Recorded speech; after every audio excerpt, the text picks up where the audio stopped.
Ladies and gents, boys and girls, how are we all doing? I hope you enjoyed that bank holiday sunshine. I know I did. If you haven't seen our sugar one already, it's Tuesday the 26th of May, at home workout 64. Our limited equipment option is going to see you complete as many rounds as possible in 12 minutes.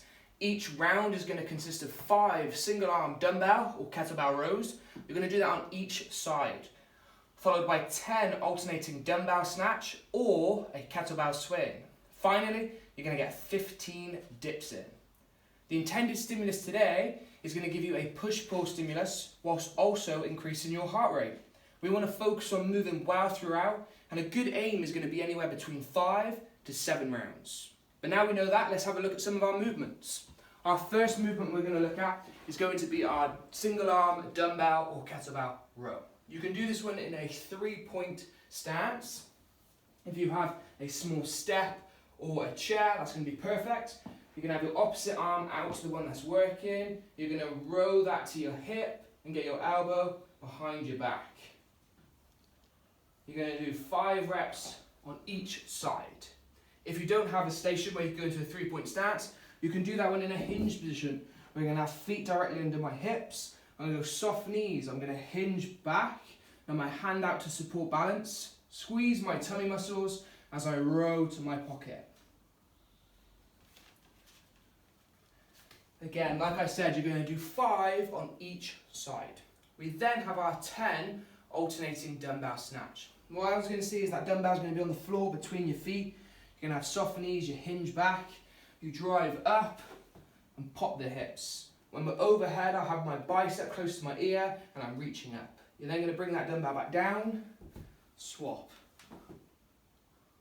You're going to do 10 alternating. If you want a quicker cycle rate, you can alternate in air. Like so. So you're going to do 10. If your dumbbell is too tricky for you to do that snatch with, or you don't have clearance overhead, you could do a kettlebell swing. You can do this either with a kettlebell or with a dumbbell. If you do have clearance, ideally we're going to be going overhead to match that range of motion you would be working with in that snatch. Following your 10 dumbbell snatch or kettlebell swing, we're going to get 15 dips in. You're going to go to a small bench, a step or a wall. What we're going to do, we're going to have our hands on the station and our feet out so our legs are at 90 degrees. I'm going to control myself down, press back up, squeeze my arms. In terms of the range, we want to make sure that our shoulder is just below our elbow. However, if you experience any discomfort in the joint, we don't want you working to that range. So just increase it a little bit so you're a little bit higher. Like I said, a great score today is going to be 5 to 7 rounds. However, we always want to focus on moving well. That is our workout portion. For our warm-up, we're going to see you complete 3 rounds, not for time. We're going to begin with 1 minute moving, whether that's on a bike, a jog, or just going for a brisk walk.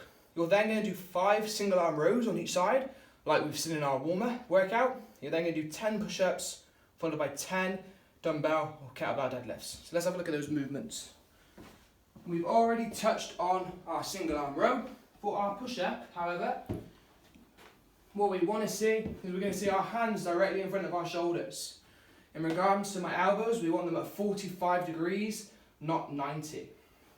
I'm going to be squeezing my bum and squeezing my tummy as I control myself down, chest to floor, press back up.